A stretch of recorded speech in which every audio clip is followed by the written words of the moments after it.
আমার ভাই সেলিমউদ্দিন একটা পরীক্ষিত লোক, তাকে বারবার জেলে দেওয়া হয়েছে, তারপরে নির্যাতন করা হয়েছে, কিন্তু এই জালিম ফ্যাসিস্টের কাছে তিনি মাথা নত করেন নাই।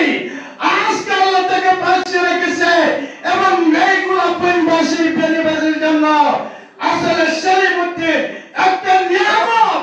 এজন্য তাকে যদি পার্লামেন্টে আপনারা পাঠাতে পারেন তাহলে এখন সেক্রেটারিয়েটের সকল স্থান তার পরিচিত, সবার সাথে পরিচিত। তাই আপনাদেরকে জামাত ইসলামী এই ধরনের নেতৃত্বের মাধ্যমে ডাক্তার শফিকুর রহমানের নেতৃত্বে এ দেশবাসীকে একটি কল্যাণময়, একটি দুর্নীতিমুক্ত মানবতার রাষ্ট্র উপহার দিবে ইনশাআল্লাহ।